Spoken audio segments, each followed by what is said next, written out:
Folks, it's conference tournament week. It's the Monday edition of College Sports Now. Let the brackets wash over you. I've got them printed. Got them here. You hear it? How many we got there, Hartzell? That's Matt Norlander from CBS Sports and the Iron College Basketball Podcast. Here's how this works. I go on the official league website. I know there's a lot of content aggregators out there, and I appreciate you. But I don't go to, CBS Sports, frankly, to get my brackets. I don't go to Wikipedia to get my brackets. I go to the ACC to get my ACC tournament bracket. Good looking bracket right there. It's now sponsored by T. Rowe Price. Listen, as I watch you do all this, let's slow burn me here. Slow burn me.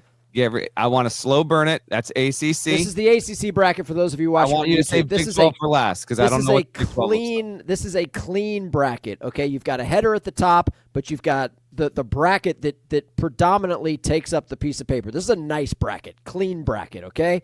Solid A- from the ACC. Now, Big Ten tournament bracket. We're going in alphabetical order here. Clean bracket. You got team logos at the top, but this is the bracket dominates the page here. Dominates the page. Does. You got early games on Wednesday. Is that Wednesday? No, March the 12th. Yes, Wednesday. Early games Wednesday. Big Ten tournament clean now. Yes. Of note for Big Ten tournament fans. A lot of Peacock games on here. Okay. There's a lot of Peacock games. All of day one is on Peacock. You got all of day two on Big Ten Network. Not the only conference where that's the case, by the way. Well, that's a problem, okay? Because, again, as we've talked about, like, you've got to figure out the screen situation and, like, linear cable.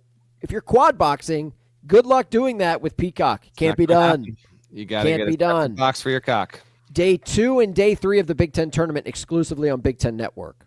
That's fine for me, but, like, I'm telling you, for the over 40, sorry, I am in the over 40. In the over 50 crowd, that's a problem. Big Ten Network on Spectrum Cable here in the Piedmont of North Carolina, Norlander. The Pied. That's like $371, okay? Good luck finding that. That's all I'm saying.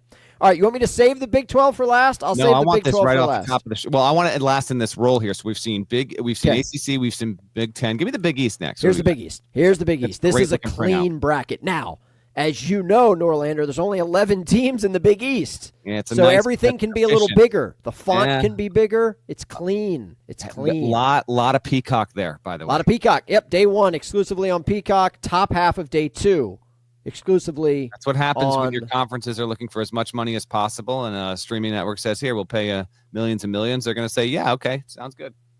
Quick drive-by on the Atlantic 10. Things got spicy in the A10 over the weekend. Good luck finding USA on your cable provider, because that is where the first 3 days of the Atlantic 10 tournament live. USA Networks. I've got YouTube TV.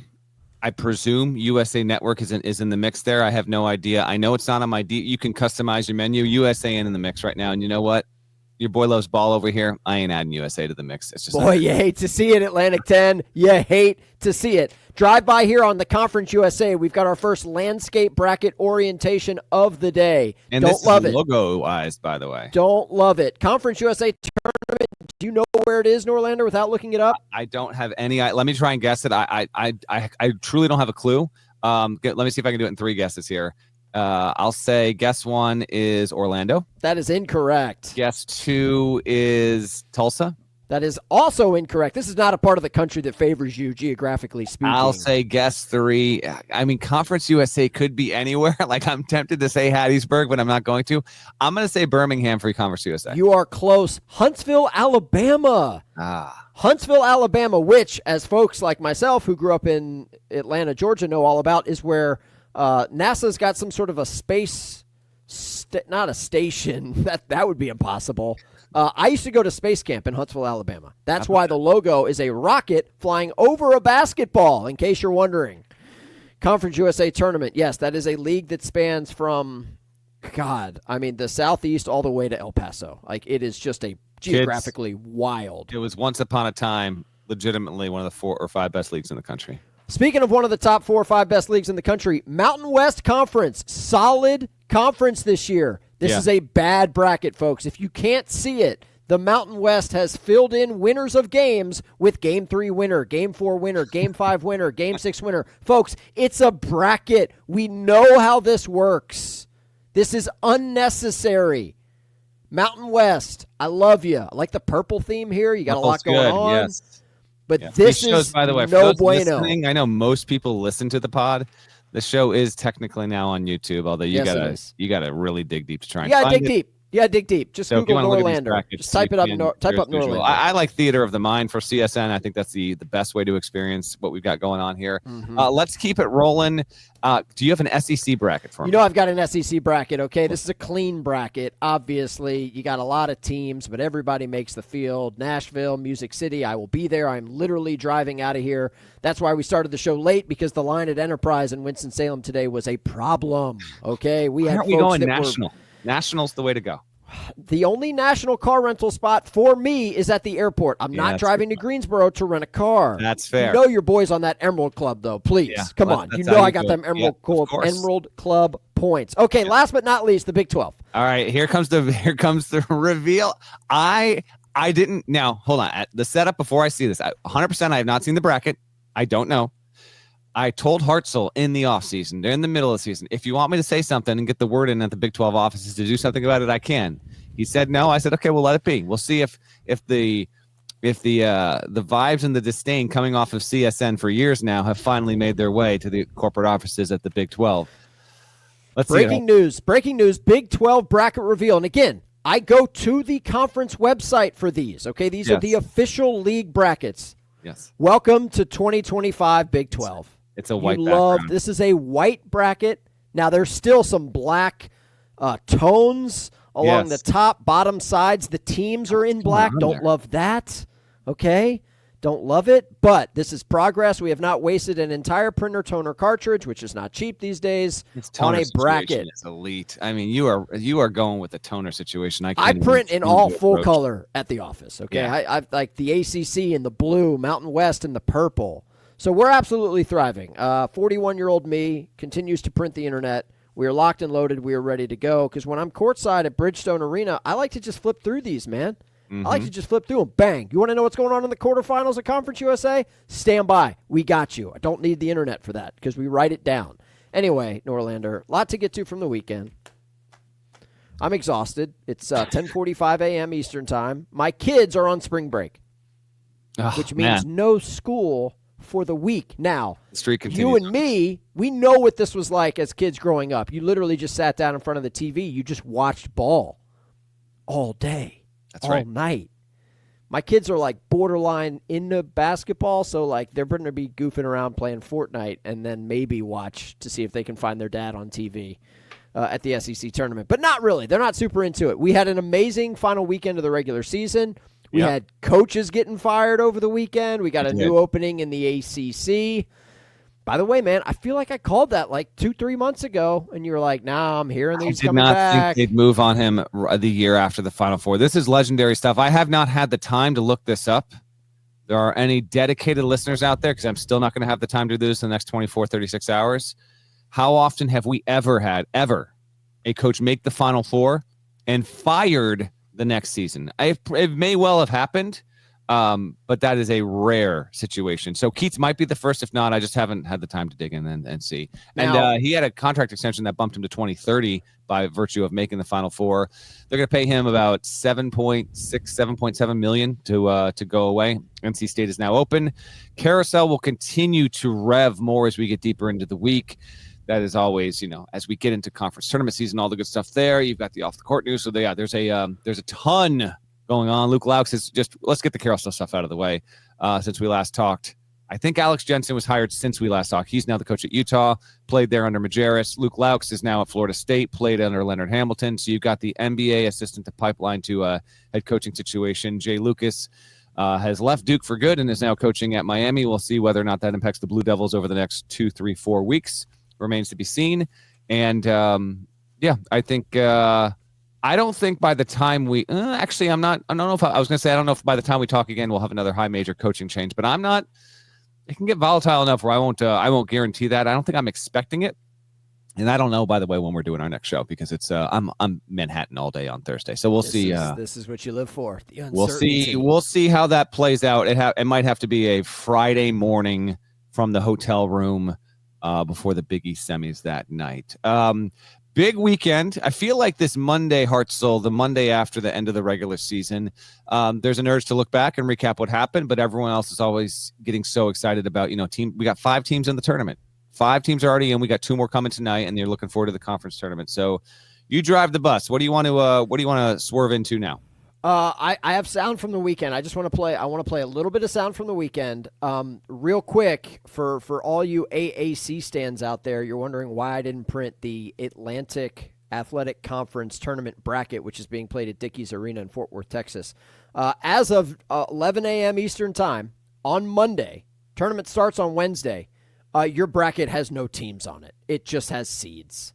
And I can't live my life that way. Okay? So, memo to the AAC, wake up, it's Monday, punch the clock, and let's get to work, okay? Because you are slipping, my man, slipping. I know y'all love Sunday hoops in the AAC, but this is not okay. I need teams on the bracket because I ain't got that kind of energy.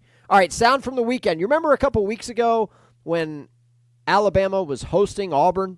And we had Chris Stewart on the show, voice of the Crimson Tide. You remember that conversation? Yes. We talked some hoops. We were super excited. You called it the Iron Bowl of basketball, and I was like, no, I don't really think that's what it's called.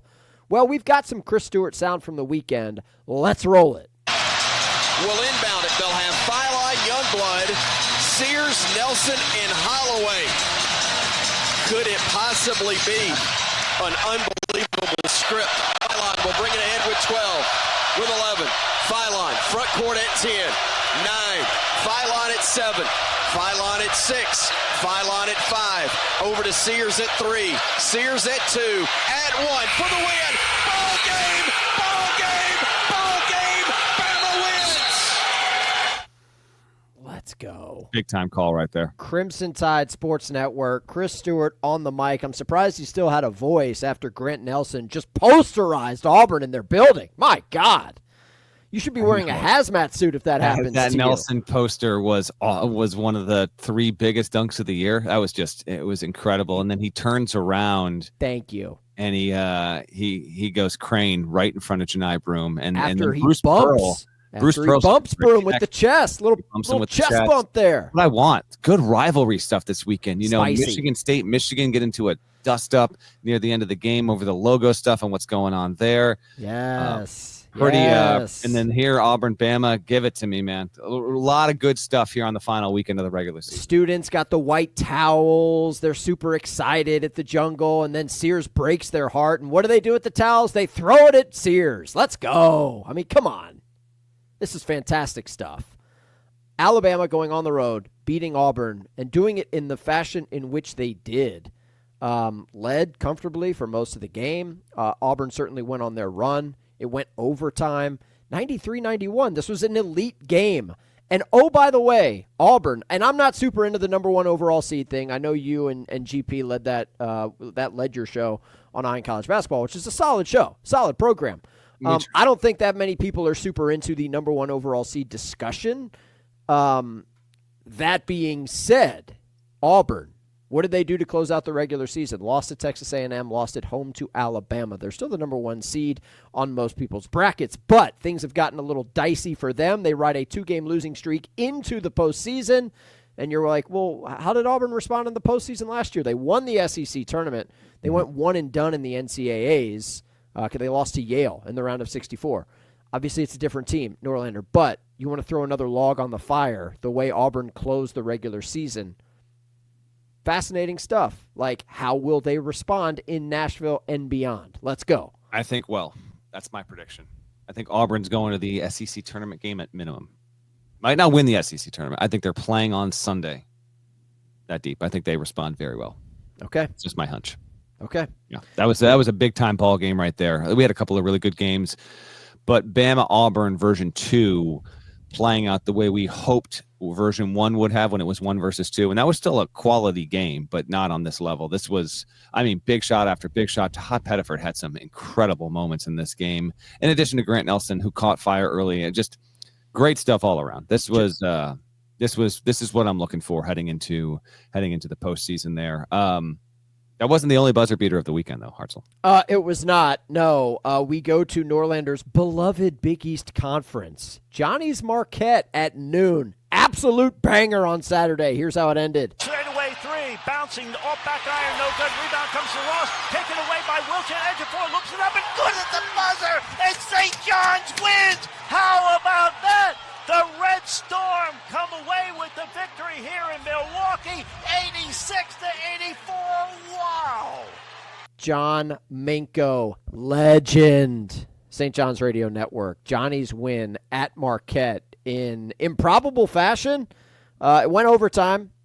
Marquette had a rebound off of St. John's missed shot, and the Johnnies literally just ripped it out of dude's hand and won it at the buzzer. A lot of surrender cobra going on at Marquette. Players, fans, coaches. I mean, it's just that's the type of season it's been in the Big East for St. John's, Norlander. That was wild stuff, and that got the day started on Saturday. You knew it was going to get weird. Yeah, Ron Artest was the last St. John's player until Kaderi Richmond on Saturday to have a triple-double. That was in the 98-99 season. Richmond finished with he barely got there, but he got there, and he had the game, the poke free at the end to set up Ejiofor's winner. He had 10 points, 12 boards, 11 assists. Oh, yeah, and 4 steals. R.J. Lewis had 28 points, 11 rebounds. I think he locked up Big East Player of the Year in the process. Zuby Ejiofor, 17 points, 12 boards, and then Cam Jones, 32 points, 9 boards, 7 assists. He had himself one hell of a day, albeit in a losing effort. Marquette has been bumpy for a while. Last beat an NCAA tournament team on January 3 was Creighton. That's how long it's been since Marquette has logged a win over a surefire team. They have a win against Xavier in there. Xavier is dancing on the bubble. They're either the first team out or the last team in, and guess what? Xavier plays Marquette on Thursday in the Big East tournament. That was a great game, a lot of fun. I think between St. John's, Marquette, and Auburn and Alabama on Saturday, those were probably – and Auburn-Bama was better. I think Auburn-Bama was one of the 5 best games this season, and St. John's Marquette was I think it's got a real case to be one of the 10 best so far. Okay. That's the only sound I have from the weekend. Obviously, plenty of other notable results. I'm not here. Look, I'm not going to rack a Cooper Flag dunk call, okay? No, we don't need to do that. I'm not here for that. Although Duke, North Carolina, for those of us like me who were like, I'd really like to see Duke play a close game. I'd like to see them tested because they're not getting tested in the ACC. Well, guess what? They got tested on the road in Chapel Hill. They responded quite nicely. 82-69, they got the win. They also covered the spread for those of you that are into those sorts of things. That was impressive stuff from Duke, man, because, look, I was one of those people. It's not an insult, like you're winning all your games by 30. Good on you. But I wanted to see Duke play a close game. Well, that happened for moments in the second half until it didn't happen. And now North Carolina, as I pull this up, it's tournament week because our man Joe Lenardi updated his bracket at midnight Sunday. Love to see it, Joe. Welcome aboard, buddy. He's got North Carolina as one of his first 4 out. Checking Jerry Palm, who's obviously a legend and updates this bracket on a pretty regular basis. He also has North Carolina amongst his first 4 teams out of the field. So I'm spinning this forward because North Carolina has the 5 seed in the ACC tournament, okay? They're gonna get the winner of Notre Dame Pitt on Wednesday. That's not going to help them. They get 4 seed Wake Forest in the quarterfinals on Thursday. That's not going to help them. So you got to win 2 games. Yes. Get to the semifinals on Friday night. And who waits? And you get a rematch with Duke. Yep. That's your path to the NCAA tournament. Or unless, Norlander, you think that North Carolina feels good about things. No way. Okay, you say no way. All We'll right. not be in the tournament if it doesn't beat Duke. Okay, so you got to win 3 in Charlotte. Yeah. Possible, doable, but not looking great for the Tar Heels. And there's been a lot of chatter on the group texts, at least in my neck of the woods, that the wrong ACC coach was fired over the weekend. I'm just saying. I'm just saying. There's been a lot of chatter. We're on a tight ship today, so we don't have to go down that. He's going to return, and we'll see what happens next year. By the way, Duke won back-to-back games against Carolina by 10 points or more for the first time in 15 years as a result of this 82-69 win. And, yeah, they absolutely they mowed them over. 29-10 run in the final 12 and a half minutes of that game. Duke has won 17 of its 20 league games this season by double digits. That is an ACC record. The previous record was the 98-99 team, which won by 15 of its 16. The ACC played 16 league games in 98-99. So that team had a higher percentage. of double-digit wins. This team had a higher volume. Clemson, by the way, this season tied the 98-99 Duke team. 15 of its 20 games won by 10-plus points. Good on the Tigers. Tigers in Louisville. They're having really good seasons. They're overshadowed by Duke, but they're doing well for themselves. Interested to see what they do in the ACC tournament. That's the bottom of the bracket for those of you that probably aren't keeping up with this. Clemson Louisville would meet in the second semifinal on Friday night. Winner would get Duke for the championship on Saturday if chalk prevails. By the way, I'm sure you saw that stat over the weekend. ACC wrapped up the regular season. Norlander 0 ranked-on-ranked matchups in that league for the entire year.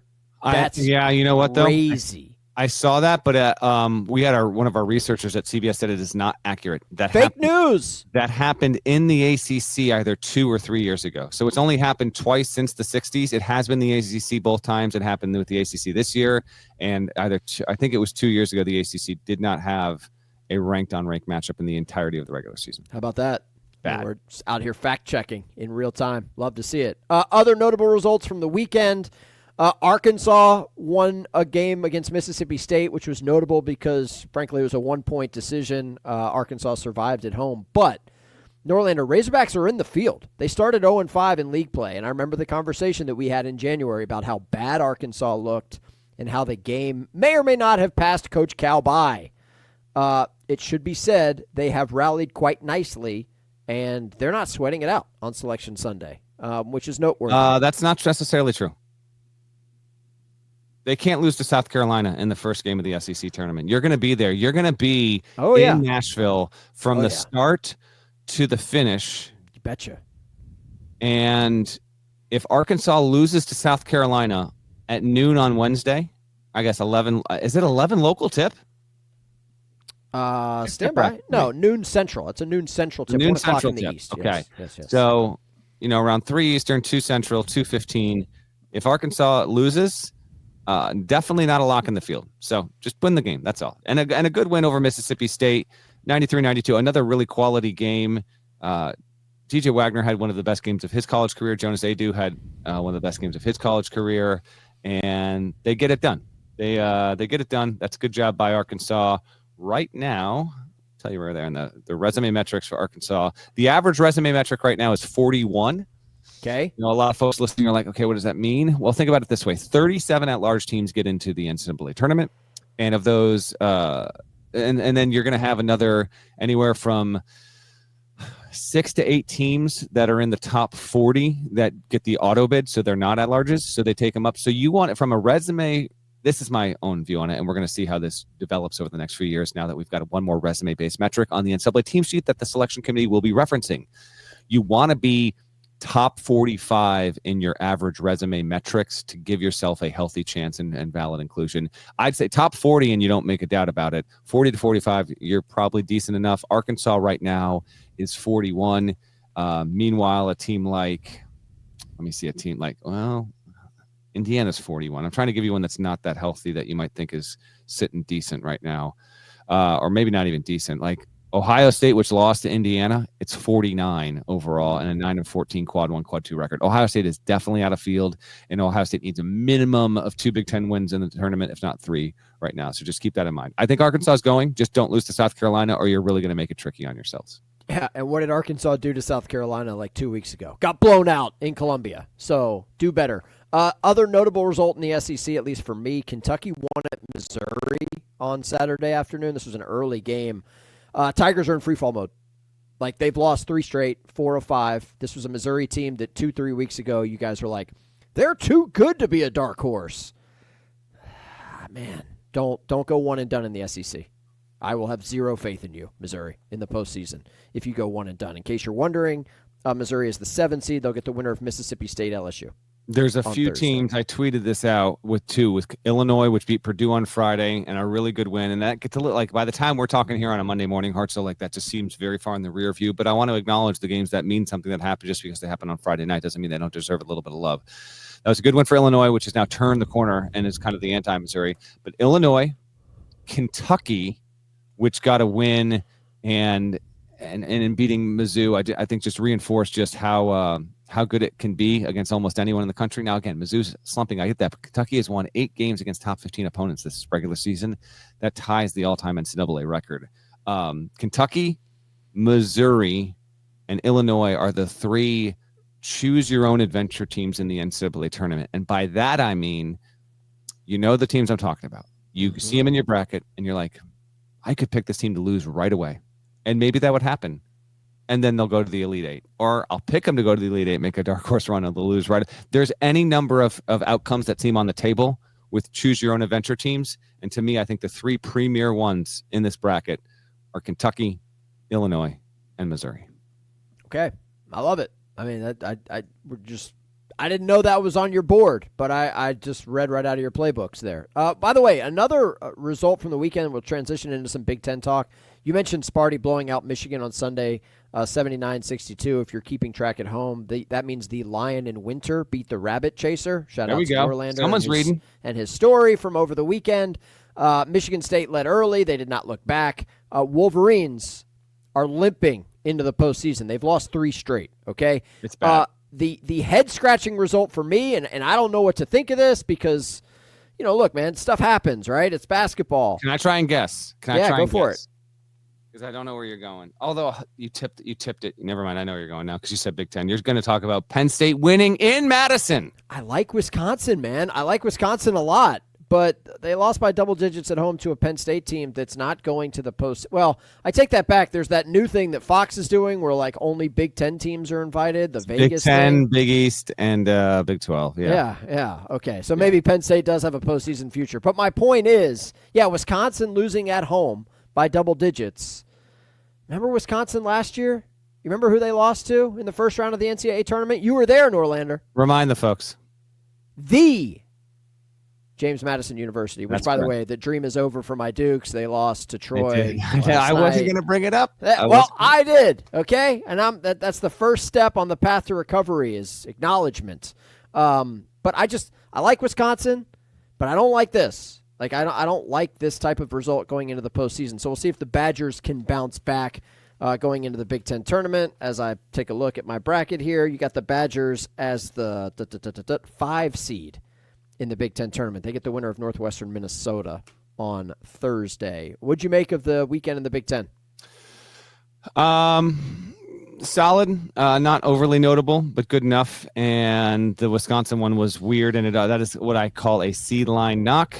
Wisconsin has cost itself any shot at the 2 seed as a result of losing to Penn State, which isn't even in the Big Ten tournament. By the way, speaking of not in the Big Ten tournament, Nebraska went from a 3rd, 4th, 5th team out of the field entering the weekend to not even being in the Big Ten tournament after losing at home to Iowa, and as a result, getting bumped out of a 5-way tie at 7-13 in league play.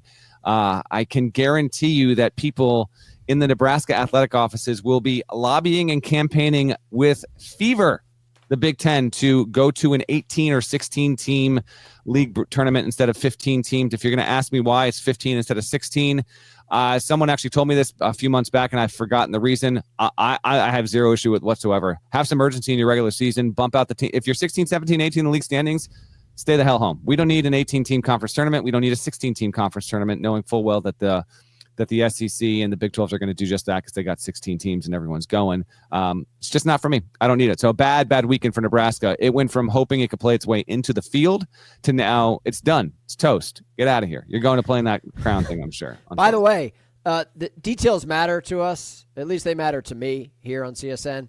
You'll note in the Big Ten bracket, they've got all the school logos at the top. So yes. Even though Nebraska didn't make the field, even though Washington didn't make the field, shout out to Coach Sprinkle in year 1 in Seattle, you still made the bracket. The logo's still on the paper. I'm just saying, the details. It's a big-ass league. 18 teams. It's huge. I'm with you, man. If you're in the bottom, if you're in the cellar, like that's what made the NC State news so interesting over the weekend. And by the way, we don't need to go into this, but NC State lost at Miami in the final game of the regular season. They led by 8 at the under 4 media timeout. Yeah. They went scoreless down the stretch, lost to the tip-in at the buzzer. Just a real kick in the nuts for the Wolfpack basketball season. But they're not in the ACC tournament. Nope. So it's like, hey, Coach Keats, as you said so eloquently, you've entered the portal. Yeah, Coach Keats, the fact that he closed his made for social media graphic with I am now officially entering the portal as a head coach is hilarious. Is that a first? Is that a first, Norlander? First. Okay. And I can't tell if it was, I don't know if he was serious, if he was cheeky, if it was I think it was a little bit of both. Either way, the fact that we reached a point where a high major coach put that out on social media was incredible. I did have someone, and let's move on. We don't have to keep on with Keats stuff, but someone did point out to me, and I didn't think about it all the way through because why would I? It's NC State. They're not that good right now. But they hit me up on Sunday, and they were like, here's the thing. Like, they were bad, and they were going to make that decision. NC State fans, a lot of them build their lives around going to the ACC tournament. That means something to that fan base, and they're not even there. He was done. No chance. You can't not play in the ACC tournament if you're NC State. That should not be an option, and they just add a little more context, and they were all the more right with that. Before we get to some auto bids, just a few notes from me across the weekend. I do want to note that Florida, again, beat Ole Miss. It still remains a 1 seed. Alex Condon continues to emerge as just a force of a player. Walter Clayton Jr. is going to be a first-team All-American. He's been great for Florida, but Condon's come on really strong as of late. Really impressive stuff by him. So wanted to note that. Other results of note, Kansas at least got off the schneid. It beats Arizona. Nice win. Nice win. Hunter Dickinson tied his career high with 33 points. He also had 10 boards. Jayhawks, it was just it was a competitive game that they were in control of, and they took it to them. Arizona has not won back-to-back games in more than a month now. They're 3-5 in their last 8 after starting 11-1 in league play. It's a little bit of a problem for Tommy Lloyd's team. If I want to throw one more into the choose your own adventure, I wouldn't say Kansas is that. Arizona, I'll put them with Illinois, Kentucky, Missouri. Choose your own adventure team once we get to the big bracket in a week from now. But that was a good win from them. What else from the weekend? I guess a couple of bubble results here that I think matter. Texas got beat. Trey Johnson didn't make a field goal. Oklahoma wins. Oklahoma is in the projected field. Texas is very much not in the projected field. That is a job is going to change, barring an absolute miracle by Rodney Terry. Keep an eye out for that, but that was a bad loss for Texas. Indiana beat Ohio State. That was a double bubble situation. I know we touched on the Big Ten, but we didn't go too much into that.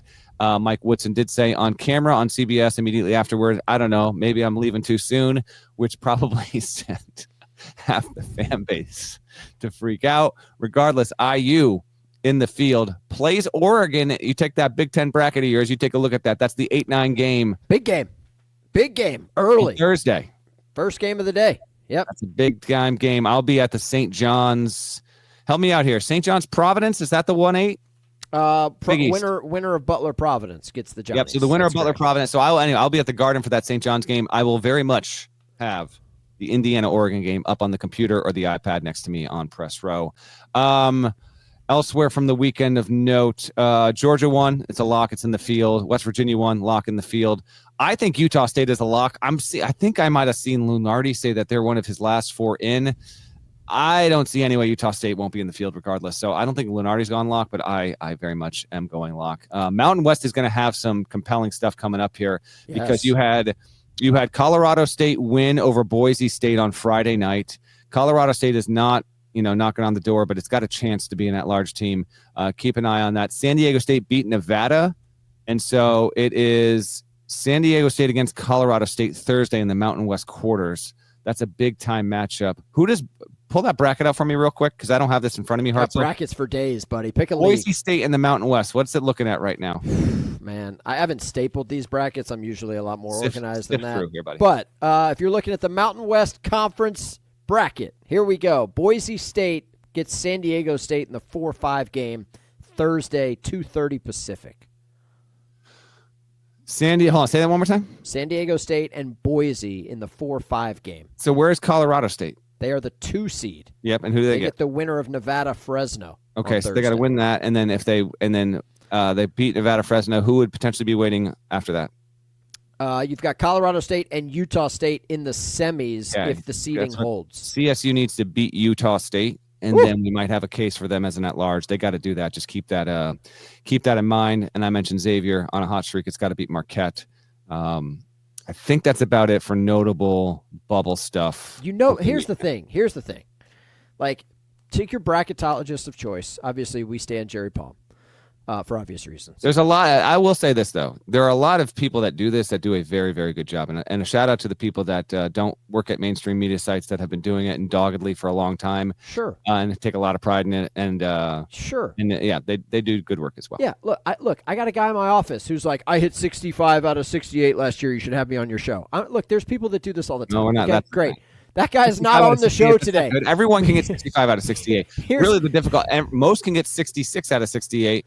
Especially if you cheat and look at Bracket Matrix, which here's my point. There's going to be some thievery this week, okay? There's going to be some thievery. You think Memphis is going to win the AAC? Come on. You know somebody's going to sneak in that thing. There's going to be some thievery. So this is why you just got to buckle up. And frankly, this is why I print all the brackets, okay? Because I need to be on top of the thievery. If something's happening at Dickies Arena in Fort Worth, Texas, I need to know about it. Okay, frankly, I need to know about it. All right, you want to talk about some automatic bids? Let's go auto bids. You want to talk about some teams that are dancing? Let's go. First of all, I learned about a school over the weekend, and Norlander, I know you're a hoops junkie, man. I had no idea that SIUE was a school. Southern Illinois University at Edwardsville. Yes. Are we calling them SUI? What are we calling these guys? SUI's the name. Okay.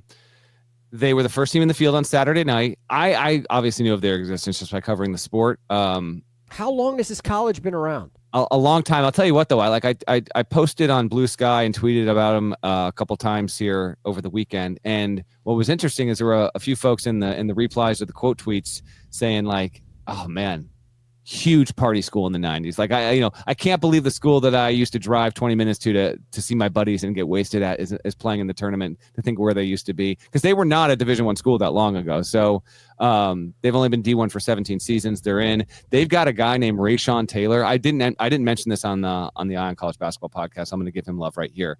Rayshawn Taylor. I'm going to bring the exact stat for you right now. Hold on, because I had it texted to me by the AD. Okay. So Rayshawn Taylor has played at SIUE for all 4 years of his career. He has not transferred. He could have, but he did not. The leading scorers all-time active right now. So it's not all-time. It's active, sorry. You have to have played 4 years at one school only. This isn't transfers. This isn't graduate guys getting 5 years in the COVID bonus year. This is the past 4 seasons, all at one school. Number 1 on the list is Eric Reynolds at St. Joe's. Number 2 is Wade Taylor IV at Texas A&M. Number 3 is Cam Jones at Marquette. And number 4 is Rayshawn Taylor at SIUE, who, if he had decided to hop into the portal and pursue a place elsewhere last season, could have well done that. I'm not saying he would have been one of the top 20 names in the portal. That wouldn't have been the case, but he could have gone to a bigger school and gotten a little bit of NIL. He stuck out there, and because of that, he didn't even have a great game on Saturday. He's going to the tournament. It's an awesome, awesome story. The Cougars are into the dance out of the OVC. They're 1 of 5, but good on them. And it's not just them. I mean, we've got SIUE is in for the first time in school history. Omaha won the Summit League. It's in for the first time in school history. High Point won in the Big South. It's in for the first time in school history. So the fact that we have these first timers, I love seeing that when we see a school and its fan base and its alumni get to experience that. So good on them. Lipscomb's in for only the second time. They are the Bisons, not the Bison. The Bisons. Why is it plural? I can't tell you. All I know is, even as a Grambler stickler, I love it. Bisons. It shouldn't be plural. It or pluralized. It should just be bison. Yeah, but I like Bisons. It's college quirkiness. I'll take it. And then obviously Drake, 30-3, getting it done. Ben McCollum and his 4 D2 players. They got this nickname D2 Drake, which is great. If you're like, wait a second, Drake, they have been in. Darren DeVries took them the past 2 seasons. This is the rare mid-major that is in the tournament 3 straight years with 2 different coaches. And oh, by the way, Utah State's about to do it 3 straight years with 3 different coaches. So credit to Drake. I think it should be the last 9 seed, probably, depending on how stuff plays out. I wouldn't blanch at a 10. That's a gaudy record. Super popular upset pick. It's coming there. And oh, by the way, Ben McCollum, he's going to be in the mix to get the Indiana job. I don't know if he will get it. I'm not trying to push him out of Drake right when he got there. I'm just telling you, he was a D2 star and won 4 national championships. I know he's going to get a look at Indiana, and we'll see how that plays. That might not just be Indiana, but I'm just telling you, he's catching a lot of attention right now, and rightfully so. Let's keep an eye, and let's see what Drake does in the big dance. So, good news for Drake. You don't have to worry about Kyle Smith and Washington State. They're not in the field this year. They lost to my Cougs last year in the NCAA tournament. But the High Point story is significant for me. Why? High Point's about 20 minutes from where I'm sitting right now, okay? This is a school that is very well funded. I've heard the campus is gorgeous. Bro, the campus is like, all right, you play golf, I play golf. We do not play golf at a country club, okay, for obvious reasons.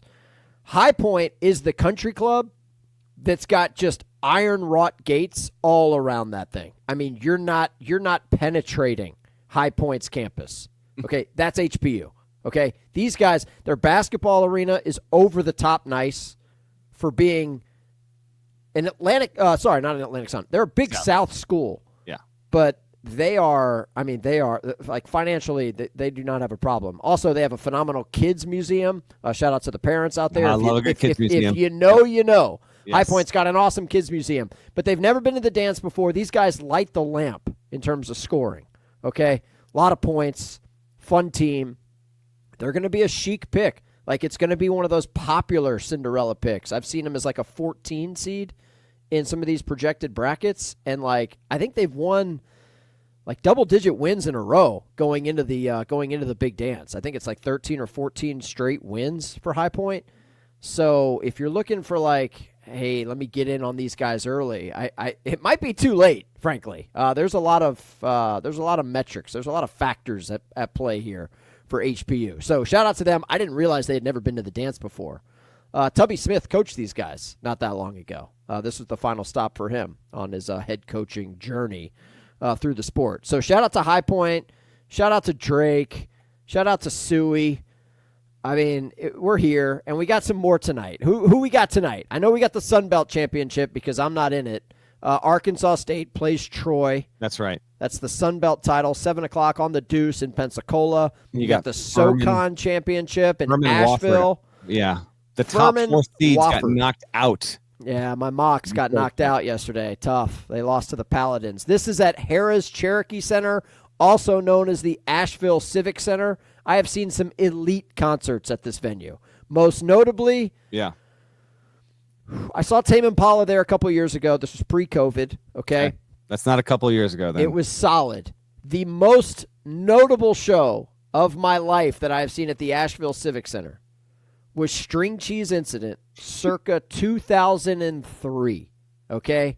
That's peak SCI, folks. Dude, SCI was, I mean, it was like a meteor just streaking across the sky. For about a 9-month period, there was a deep banana blackout String Cheese Incident horse race, and String Cheese Incident freaking blew them out of the water. They call them, they're not concerts, they're called incidents, okay? Banana blackout on that bracket, by the way. Banana blackout is, they are not in the field, and frankly, I feel like there's probably going to be some folks that are not happy with that. I think they should be on the 15 or 16, but I digress. We don't have time to get into that bracket. This is the longest tease ever. We're going to get to it eventually. Don't you worry. I picked up my buddy at Davidson. I was like, hey, let's check these guys out, man. I've heard some things.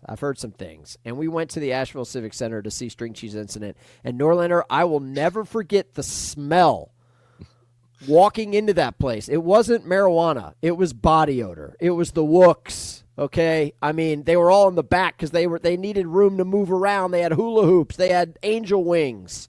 And just the smell, the aromas, dude. So anyway, in that same building tonight, Wofford and Furman will play for an automatic bid in the NCAA tournament. That's why we love March. What else do we got in terms of automatic bids? That's it? We got some semifinals, but that's it. That's it for tonight. And then Tuesday, we've got the CAA title game on CBS Sports Network. Teams to be determined because they play the semis tonight. Could be a Towson-Charleston situation, though. We'll see. Horizon League final will be Tuesday at 7. There are 3 title games, auto bids going down at 7 Eastern on Tuesday. One's on CBS Sports Network, one's on ESPN. That's the Horizon League, and the other one is on ESPN2. That's the NEC. Your boy, I think, is going to go. As you should. It's down the street. As a Connecticut State University alumnus, albeit I went to Western Connecticut, and Central Connecticut is the one that is hosting the NEC title game against St. Francis. I last was at CCSU. I think it was 2002. I remember going up for a party. And your boy here, like, I wasn't a big college party. You're just like, I didn't really drink in college or anything like that, but I socialized plenty. I was in a fraternity. I did the campus radio station. I was at the student newspaper for years. I was definitely a guy that was out and about, but I wasn't getting blackout drunk. I just didn't do it. It just wasn't my thing. That being said, when I went to Central Connecticut, if we're reminiscing on old college times, I remember going up there. And it would have been October because I remember the playoffs were on, and there was two guys that lived together in, like a dorm suite. So it was like 3 or 4 guys in the same thing. One of them wanted to watch the baseball, and one of them was like, "No, man, we're putting on the Jackass DVD. We're putting on the Jackass DVD. Let's go." And the Jackass DVD eventually won out, and I remember there were just a few skits, particularly urban kayaking. I was in tears. Now, I was obviously familiar with Jackass, but there were a few things that I had not seen. I was done. It was a fun time. I think that's the last time. I've only been to the CCSU campus twice. Both times were to see a buddy that I knew that was attending up there. But we're talking 23, 24 years ago. And I'm as long as like the situation at home, wife's good watching the kids. I'm away a lot. As long as she's good with it. I think it's been a minute since I've taken in an NEC final. And I've seen them over the years because it's Northeast Conference. So sometimes in the greater New York area, or Connecticut or whatever, I've been to a few, but it's been a minute since I went to an NEC title game. I think I got to take this in and see if the Central Connecticut State University Blue Devils can get into the tournament for the first time since, how about a trivia time for Hartzell? When do you think the last time they made the tournament? They have made the tournament before. 2002. 2002 is incorrect. They were last in the NCAAs in 2007, but they did make it in 2002 and they made it in 2000. They've made it 3 times. They've been Division I since 1986. We'll see if Pat Sellers' program can get it done. So those are your two. Yeah, go ahead. Here's the question. If you're rolling in for the NEC title game, you rolling in as a fan or you rolling in with a laptop and you need like press credentials? I got a cred here. God. I got a credential. See, here's the thing. There's nothing wrong with you're working, like you are a legitimate journalist for CBS Sports. But what if you could sneak into the student section just one more time? You know what I'm saying? Just one more time.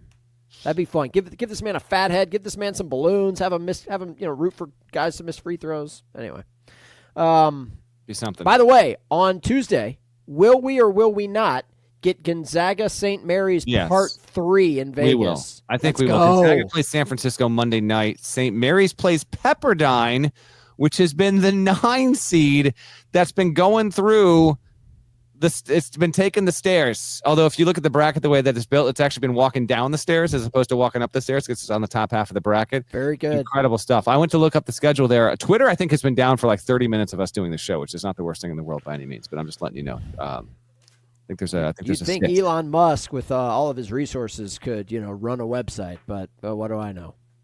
Yeah, that's true.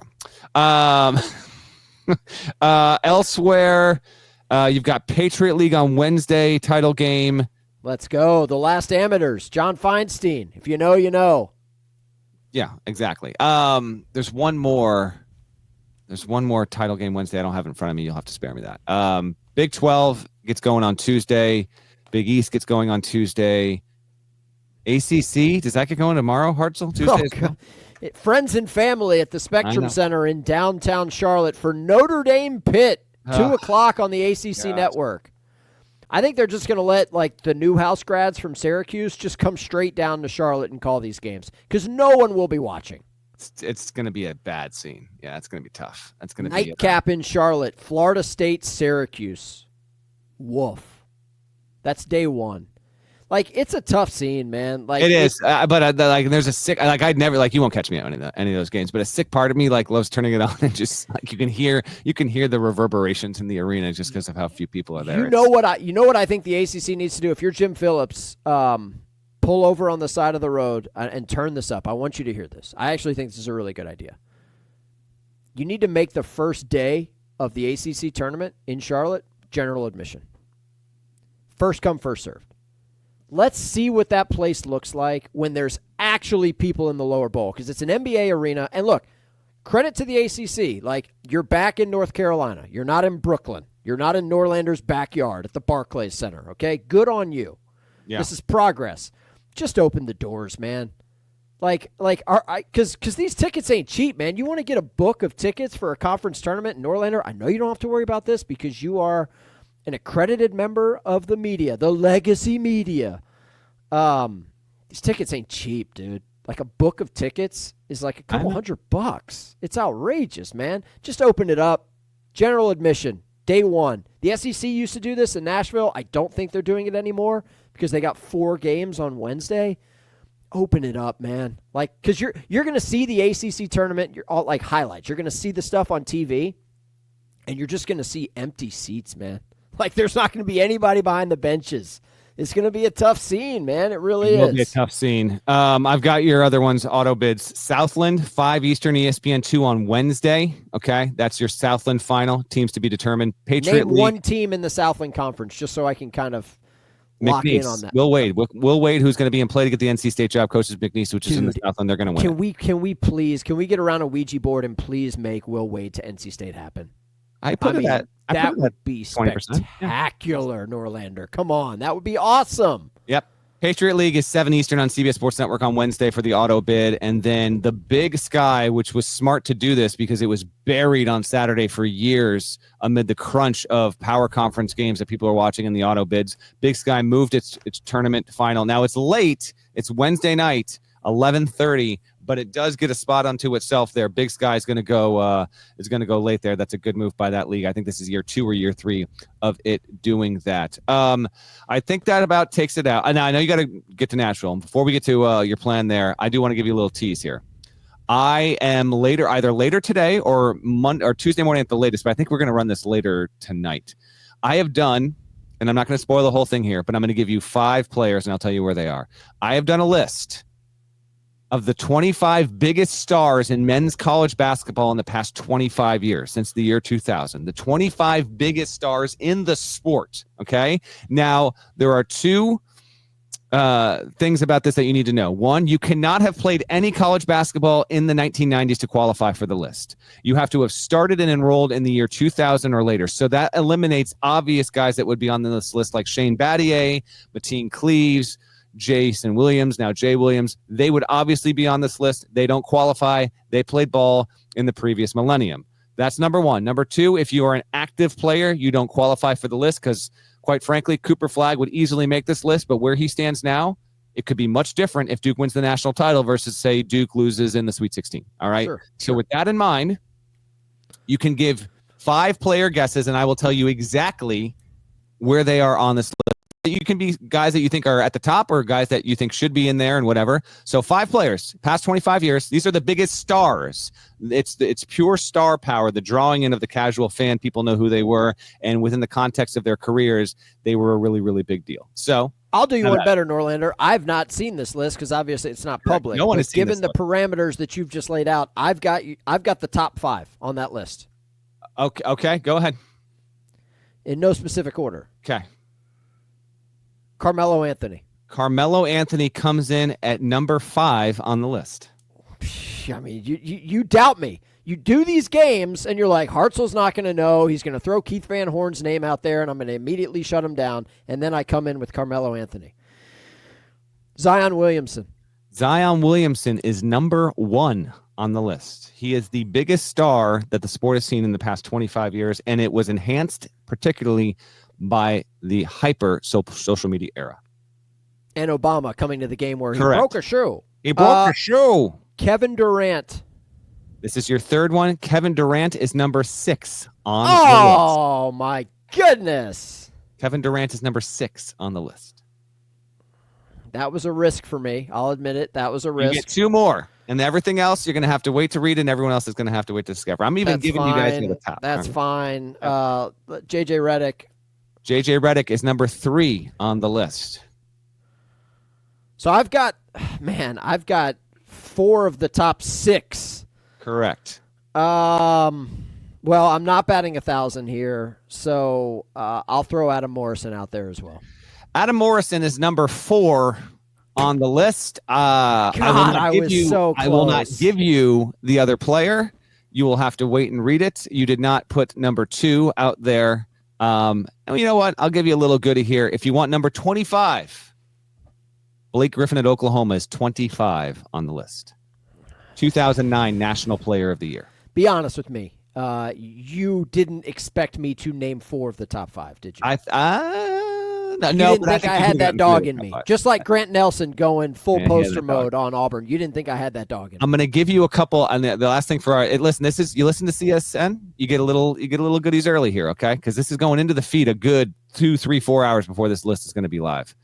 Guys who did not make the list but were under consideration, among the likes of which Dwayne Wade, Shabazz Napier, Buddy Hield, Derrick Rose was the last cut. But if you remember that Memphis team, Chris Douglas-Roberts was the better player for about 85% of the season. But Derrick Rose, having said that, he was a star. Derrick Rose was my final cut. Other guys in there, Obi Toppin, he didn't get a 2020 tournament. Doesn't make. I know who number 2 is on the list. I realize my mistake. Don't say it. People can think about it out loud, and you can confirm He's it. Number 2 in the list, but he only had 1 eyebrow. That's who number 2 is. That is incorrect. Really? Okay. That is incorrect, but he is on. But who you are referring to is on the list. Okay, let's get you out of here. You got to get to Nashville. Before you do that, yes, a couple things. Got a Chrysler Pacifica waiting out front. For me, baby. Okay. The car rental's a pro move, obviously. Now, how long is this drive? 6 hours, 40 minutes. That is without stops. Obviously, there will be stops. There are that's multiple Buc-ee's. Like 6, yeah. You go more than 6, even me. Like I like A to B, get me there as soon as possible. If it's more than 6, I'm stopping. Are you a 1-stop or a 2-stop guy? Granted, if nature doesn't have to call and force the issue. There will be 2 stops. First stop will be at a Buc-ee's in Tennessee. I dad the hell out of these trips, okay? It's not my first time driving to Nashville, okay? I am driving. I am controlling the music, of which there's not going to be a lot. It's mostly going to be conversation. There will be a stop at Buc-ee's to get gas and load up on food. I don't know if this is going to be the official meal for the day, but it can be. You've never been to a Buc-ee's. There are lots of dining options. Also, very clean restrooms. It's a hygienic place, even though I've driven past Buc-ee's. You're right. I don't think I've been in a Buc-ee's. They're overrated. You don't need to go. All right. But they're a popular spot on road trips for obvious reasons. Somebody in your car wants beef jerky. The other one wants a smoothie. Somebody wants coffee, a sandwich. It's a one-stop shop, man. It's just, and it's overwhelming. And frankly, I'll let you in behind the curtain here, okay? I'm traveling with the T&E card, okay? So, if that's I buy... travel and expenses, folks. That's travel and expenses for those of you that don't work for a corporation. If you think I'm not going to try to sneak $50 worth of energy drinks and beef jerky past the goalie here, you're absolutely mistaken. I'm going to walk out of there with multiple cases of water. Energy drinks. Get out of here. Listen, do you have any idea how much talking and on-air I have to do this week, Norlander? You got a Sankey interview coming or what? Sankey interview between games live on Saturday, okay? Live. Not taped. Live. I got jackets in the car.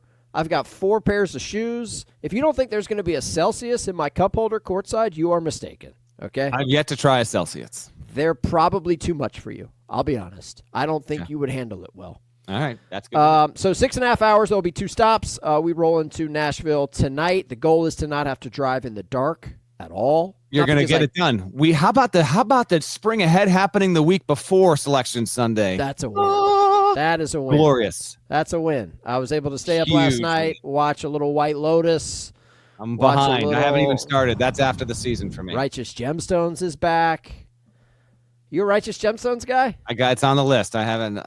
Oh, baby. I know. It's actually it's in my queue of the next 3 shows I'm going to do. It's in there. Sorry, I didn't mean to cut you off. The best part of White Lotus is obviously there's a Duke UNC connection because of the couple. One of the the husband is Duke. The wife is UNC. It's spectacular. Parker Posey is the wife. She's amazing. There's also been heavy Krungbin the first 2 weeks. Oh, I like that. Heavy Krungbin, which of course makes my wife roll her eyes because she's like, this band again. I hate these guys. They're everywhere.